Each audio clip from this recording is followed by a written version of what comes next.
वो टायरलेसली काम करते थे। उनका काम करने के लिए कोई समय नहीं होता था। हार्ड वर्किंग का कोई सब्स्टिट्यूट नहीं है। उसके लिए क्वालिटी चाहिए, qualitative education, qualitative improvement. That stage is the learning stage. या शिक्षा को ही मूल मंत्र मान रहे हैं। आदमी को हमेशा अपने काम से प्रेम करना चाहिए, ना कि अपने कंपनी से ज्यादा प्रेम करना चाहिए। Life should be very simple as he says. अनुशासन ही शिक्षा को आगे बढ़ाती है। तो कहीं न कहीं यह एक मैसेज है न्यू जनरेशन के लिए।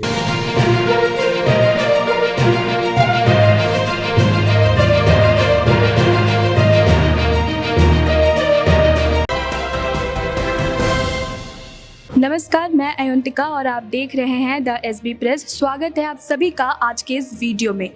आज हम मना रहे हैं हमारे देश के मिसाइल मैन और पूर्व राष्ट्रपति डॉक्टर एपीजे अब्दुल कलाम का जन्मदिन, जिसके अवसर पर बीते दिन हम जा पहुंचे थे झारखंड के पोखरी में स्थित नेताजी सुभाष यूनिवर्सिटी में, जहां हमने कुछ प्रोफेसर से बात की और जाना कि वो एपीजे अब्दुल कलाम जी को कितनी अच्छे से जानते हैं। तो चलिए जानते हैं उनके विचार। नमस्कार सर, बहुत बहुत स्वागत है आपका द एसबी प्रेस में। सर, आपको पता है कि कल 15 अक्टूबर को क्या है? हाँ, कलाम साहब का कल हम लोग दिवस मना रहे हैं। और कलाम साहब जो थे डॉक्टर एपीजे अब्दुल कलाम, वो एक साइंटिस्ट ही नहीं थे, बल्कि देश के लिए, हमारे राष्ट्र के लिए एक ऐसे पर्सनैलिटी थे जिस पर्सनैलिटी से हमें बहुत कुछ सीखने को मिलता है।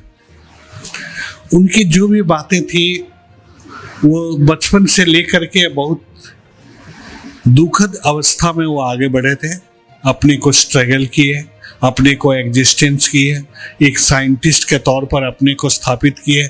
11वें राष्ट्रपति के रूप में भारत में वो पदस्थापित हुए। और उनकी कार्य करने का जो कार्यशैली है, वो कार्यशैली कि किस तरह विजन उनका निर्धारण करते थे और उस विजन को पूरा करने के लिए वो आगे बढ़ते थे। उनका ये प्रयास जो रहता था, हमेशा यही रहती थी कि देश के लिए हम कुछ करें, देश को विकास की तरफ ले जाएं और एक ऐसा मार्ग दिखाएं ताकि जो आने वाली पीढ़ी है वो पीढ़ी उसका अनुसरण करते हुए वो आगे बढ़ते रहें। तो ये उनका जीवन का सार मंत्र था। इसी मूल मंत्र को लेकर के वो आगे बढ़े हैं। आज हम लोग एक ऐसे ही व्यक्तित्व को खो चुके हैं, लेकिन उनका जो भी अस्तित्व था, उनका जो कार्यकलाप थी, उनकी जो रुचियां थी, उनकी जो शैली थी, वो हमारे मानस पटल को प्रभावित करती रहती है। और उनके इस वचन के आधार पर उनके कार्य करने के तरीके हैं, जो उनका विजन है, उसको लेकर के हम लोग को अगर आगे बढ़ेंगे तो हम लोग भी अपने निरंतर प्रयास से आगे बढ़ते चले जाएंगे। वो टायरलेसली काम करते थे। उनका काम करने के लिए कोई समय नहीं होता था, कोई लिमिटेशन नहीं थी। उनका सिर्फ अपने मकसद को प्राप्ति करने के लिए, राष्ट्र को विकास करने की दिशा में वो हमेशा प्रयासरत थे। और मैं चाहता हूँ कि हम सब कल इसी अवसर पर यह प्रण लें कि हम लोग भी राष्ट्र के विकास में कोई न कोई अच्छे महत्वपूर्ण भूमिका निभाएं। सर, आप अभी के यूथ को कोई मैसेज देना चाहेंगे? वर्तमान जो यूथ है, इसके सामने बहुत सारे चैलेंजेज हैं, क्योंकि चैलेंजेज ऐसा है कि हम लोग को विश्व पटल पर अपने आप को स्थापित करना है। अब ये 2047 तक एक विकसित राष्ट्र बनाने की जो सरकार की मंशा है, उस मंशा की दिशा में प्रयास हम लोग को करना चाहिए। उसके लिए क्वालिटी चाहिए, qualitative education, qualitative improvement, qualitative हर क्षेत्र में हम लोग को आगे बढ़ने के लिए नई तरीके को अपनाना चाहिए। अब नई शिक्षा नीति भी लागू हो चुकी है। इस नई शिक्षा नीति के तहत हम लोग प्रयास कर रहे हैं आगे बढ़ने के लिए। और भारत एक ऐसा देश है, एक ऐसा विशाल देश है, जिस राष्ट्र के अंतर्गत हम लोग बहुत कुछ काम अपने यूथ के माध्यम से कर सकते हैं, बशर्ते अगर यूथ जागरूक हो। आज के जो युवा वर्ग है, ये युवा पीढ़ी जागरूक हो और जागरूक होकर के सतत प्रयास उनका अगर चलता रहे, कोई एक विजन लेकर के आगे बढ़े, क्वालिटेटिव इम्प्रूवमेंट की दिशा में आगे बढ़े, तो निश्चित रूप से हम लोग आगे बढ़ सकते हैं। और आज के युवा को ये प्रण करना चाहिए कि भारत का विकास और भारत को एक नई परंपरा के तहत एक नई ऊंचाइयों के शिखर पर पहुंचाने का उन लोग का ही जिम्मा है, और ये जिम्मेवारी उनको निभाना है। और ये किस तरह निभाए, उनको अपना विजन सेट करें और विजन को सेट करके विजन को टारगेट बनाएं। नमस्कार सर, आपका बहुत बहुत स्वागत है द एसबी प्रेस में। नमस्कार सर, आपको पता है कि 15 अक्टूबर को क्या है? जी, 15 अक्टूबर को हमारे जो missile man APJ Abdul Kalam साहब का जन्मदिन मनाते हैं। सर, APJ अब्दुल कलाम जी जो थे, उनकी क्वालिटीज़ और नॉलेज की चर्चाएं आज तक होती है, तो आपको क्या लगता है कि अभी के जो जनरेशन है वो उनकी क्वालिटीज़ को कितना फॉलो कर रहे हैं? देखिए, उनमें तो क्वालिटी की और नॉलेज की जहाँ तक बात है तो वो तो भरपूर थे।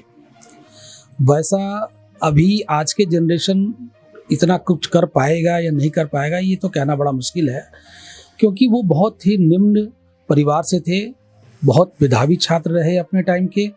और अभी के जो छात्र हैं शायद उतनी कम फैसिलिटी में इतनी अच्छी परफॉर्मेंस नहीं दे सकता है, लेकिन बच्चे उनको फॉलो ज़रूर कर रहे हैं, आज भी उनको फॉलो कर रहे हैं। तो सर, जैसे कि आपने कहा कि बच्चे उनको फॉलो कर रहे हैं, तो आप उनको कितना फॉलो करते हैं और आपको उनकी कौन सी क्वालिटी सबसे ज़्यादा पसंद है? देखिए, कलाम साहब में बहुत सारी खूबियाँ थी। एक खूबियाँ मैं बताऊंगा उनको, जो मैं उनको बहुत ज़्यादा फॉलो करता हूँ इस चीज़ को लेकर के, कि वो हमेशा अपने से बड़ों को, अपने से छोटों को, बच्चों को भी उतना ही प्यार और स्नेह देते थे और आदर देते थे, और उनसे भी कुछ सीखने का प्रयास करते थे। और मैं भी बच्चों से सीखने का बहुत प्रयास करता हूँ। तो सर, आप अभी के जनरेशन के जो लोग हैं उनको गाइडेंस देना चाहेंगे? देखिए, मैं जब उनको पढ़ा, उनके जीवनी को पढ़ा, तो मैंने एक चीज़ उनसे सीखा है कि मेहनत, हार्ड वर्किंग का कोई सब्स्टिट्यूट नहीं है। जीवन में यदि किसी को सफल बनना है तो हार्ड वर्क करना पड़ेगा।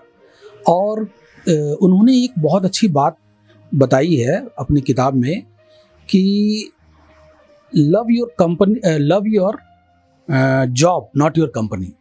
ये मुझे बहुत छू दिया। ये आदमी को हमेशा अपने काम से प्रेम करना चाहिए, ना कि अपने कंपनी से ज़्यादा प्रेम करना चाहिए। ये बात मुझे बहुत पसंद आई उनकी। सर, उनका जो भी कंट्रीब्यूशन रहा है हिस्ट्री में हमारा, आपको क्या लगता है कि उस कंट्रीब्यूशन से देश में कितने चेंजेस आए हैं? देखिए, जब वो राष्ट्रपति बने तो उन्होंने ये प्रूव करके बताया कि एक राष्ट्रपति होने के नाते देश में बहुत सारी चीज़ें ऐसी थी हमारी, जिस क्षेत्र में, जो उनके अधिकार क्षेत्र में था, उन्होंने उसमें चेंजेस लाया। खास करके वो यूनिवर्सिटीज़ पे वो ज़्यादा जोर दिए अपने ये में। और आपको शायद आप लोगों को मालूम भी होगा कि यूनिवर्सिटी में जब वो लेक्चर दे रहे थे, उसी वक्त उनका देहांत भी हुआ था।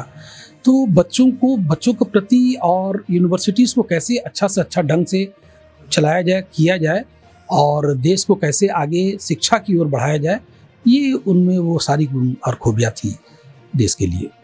सर, आपको क्या लगता है कि नेताजी सुभाष यूनिवर्सिटी अब्दुल कलाम जी की जो कंट्रीब्यूशंस हो या उनका जो नॉलेज हो या जो भी उनमें अच्छी बातें थी उसको फॉलो कर रहा है? देखिए, पढ़ाई के मामले में नेताजी यूनिवर्सिटी जो है बहुत सख्त है। सख्त का मतलब ये नहीं है कि we are very hard to, ऐसा कुछ नहीं है, लेकिन हाँ, पढ़ाई बच्चों का सबसे बड़ा माध्यम है।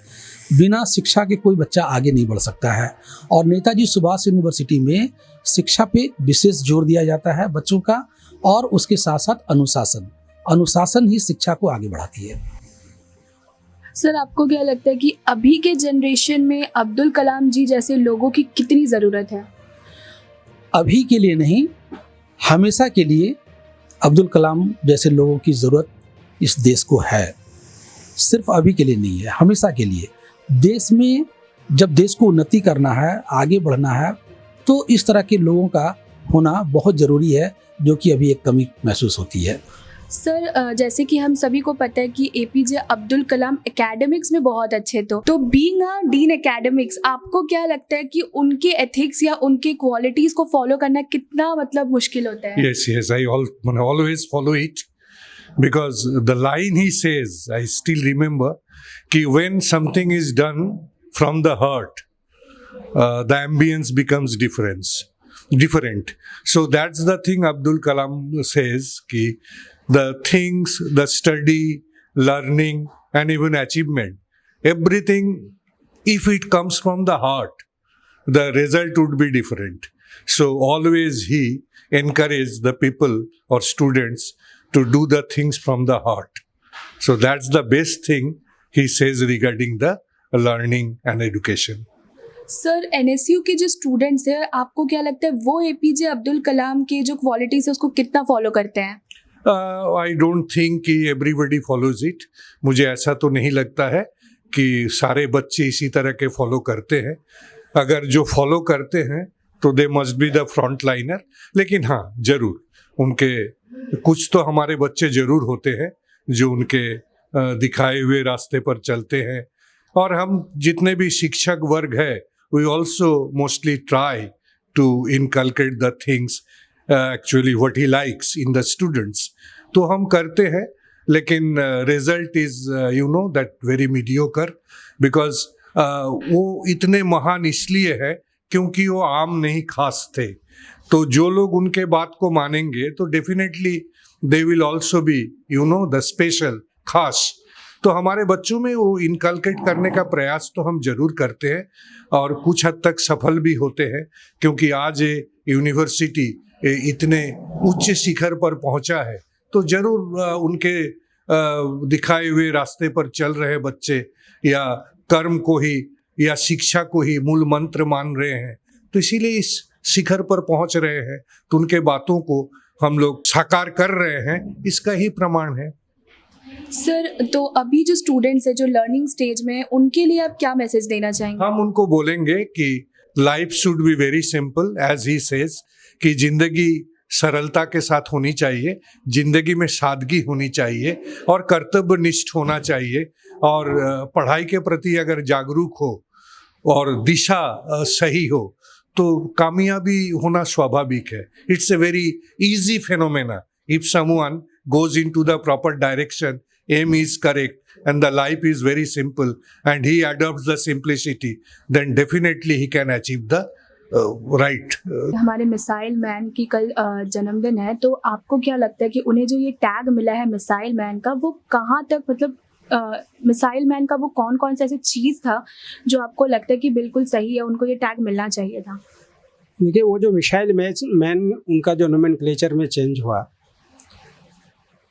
तो कहीं न कहीं यह एक मैसेज है न्यू जनरेशन के लिए कि उन्होंने जो हार्डशिप अपने लाइफ में फेस किया और अपने हार्डशिप से जो उन्होंने लर्न करके उसे एक आउटकम दिया, तो वह एक मैसेज है हमारे न्यू जनरेशन्स के लिए.